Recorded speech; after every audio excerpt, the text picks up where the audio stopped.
Okay, I'm Y'all keep it going. One more time for Mike Stewart.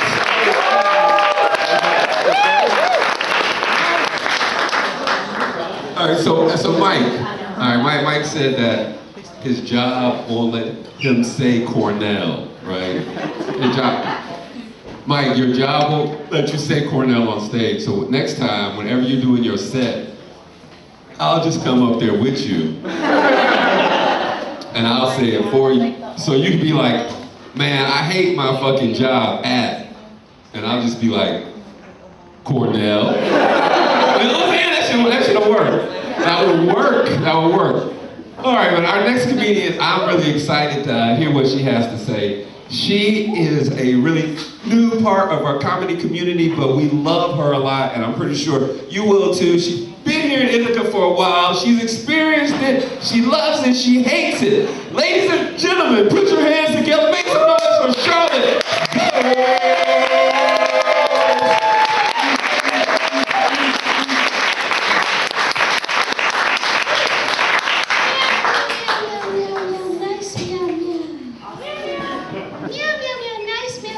How's everybody today? Alright, listen, I got an axe to grind. I'm a townie. I can't help myself. I have to always say this and just get it out of the way. Hello, I'm Charlotte and I'm an alcoholic. Oh wow, okay, there's people go to meetings in here. Yeah, so I moved to Ithaca in 1972, and I was 6 years old. Yeah, so I'm gonna be 60 this year. Yeah, and it's really good to be here. What am I gonna tell you first? Okay, so there was no Ithaca Commons, and my parents were fighting all the time. And we were original members of what is now the Greenstone. And back then it was just called the Co-op. And it was on University Avenue across from the graveyard. Right? And there was a giant 5-gallon bucket of peanut butter on the porch where you bought it by the ounce or the pound, I don't know. And in those days, we called it brown bread, right? It wasn't called whole wheat, it was just like brown bread, because I was, you know, we were raised on like Cheerios and Wonder Bread up until then. Velveeta cheese, bananas, and occasionally a baked chicken. But anyway, so yeah, so my parents were fashion hippies, and what happened was they did not get high, ever. But they were super cute. And my mom was a cheat. Everybody's really listening right now. Yeah. It's Painting so a picture. Who in here likes to cheat? Come on, show hands. Polyamory or whatever, whatnot. Yeah. Oh, no, not cool. Monogamous cheating. So, monogamous cheating. Well, if you tell your partner about it, it's technically not cheating. It's called an open relationship. But anyway, so my mama was a cheat, and I never liked cheating. I was like, my family's Catholic and shit, and I'm still Catholic, no offense. I didn't get abused by the church. I got abused by my family. So that was really nice. But anyway, so it turned me into a criminal. You know, my mom cheating, I saw how she was having so much fun, and I was like, fuck that shit, I'm gonna start shoplifting. You know, so I did, I became a little criminal. And I was a shoplifter and, you know, did a lot of crystal meth and spent a lot of time before junkie chic was even a term. I had it going on. I was the original. I like to brag about it. I've got so much ego, it's awful. Because I don't have this matching self-esteem, you know. It's like a big ego and then no self-esteem. It's like, oh my God, I'm trying to reconcile. So anyway, I want to talk about Ithaca being the capital of the sack dress. You know what I'm talking about. And the women, usually females, maybe lesbians, wearing fucking Birkenstocks, man. And that is like the liberal police officer that you will find. So yeah, anywho, the business of these women that like to enforce the law, the kind of, jury of the masses in Ithaca, it's a thing here. And a lot of times they have really short, gray hair. No offense. Sorry. Oh my God.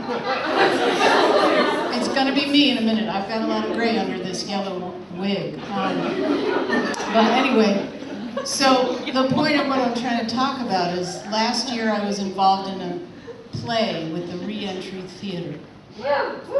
Yeah, shout out for Reentry!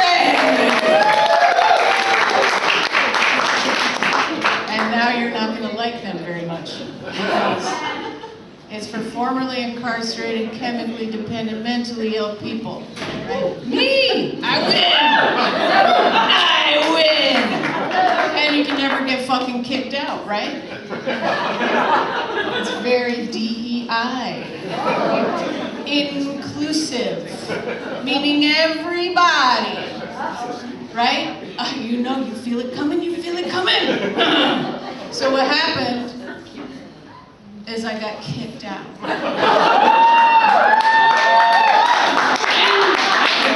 And I'll tell you what, I invested 2 years of my life. I gave up work. I gave up many things to be involved and write this fucking play. And they were landing on me with a fucking giant brick on the head and in the heart and in my soul 2 weeks before the performance. Just to tell me that my gestures were too black. Yeah, that's like question mark. Can I laugh at that? Is that fucking funny? How can a gesture be black? I'm talking about black culture in America. And they were too gangster. And I'm like, okay, isn't that an insult to black people to only be associated with gangster if it's true that my gestures are actually black somehow? And aren't there actually white gangsters? Don't they exist somewhere? Professional shoplifter never fucking got caught! Never! I didn't get arrested for trespassing. That was bad. So anyway, that was a giant boo-boo. And it landed me on the comedy scene. I was like, I need to fucking laugh. Please help me laugh about this because it was so painful. And I'll tell you what, one more time with the metal door, the cute lady in the sack dress comes up to me and says, "You're talking about death.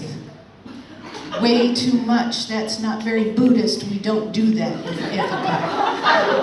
And I was like, oh, really? Oh, wait, hold up. Isn't the Dalai Lama a Buddhist? Doesn't he talk about the fact we're all gonna die someday? Or wind up in the graveyard. That's our final home, yo. Unless you're gonna get cremated, then you just go home with one of your family members. They're sprinkling it somewhere. But anyway, he's like, does this meditation, I'll close with this. This meditation is called Doesn't Matter, I'm Already Dead. Right? And he does it, you know it, 5 times a day. Real quick, 5 times a day, the Dalai Lama does this, and he imagines himself dead in the ground, people at his funeral saying, oh, the Dalai Lama, he was good in bed. I fucked him. Oh, jeez. The Dalai Lama, he made a good cheese fondue. Secretly eating dairy products when he wasn't supposed to. Oh, the Dalai Lama, he had money. He had a Rolls Royce and a Bentley. What about the Dalai Lama? The most important thing is he knew how to love, man. And isn't that what this is about? How you love. And that is all I got for you. Inclusion, man, is how you love.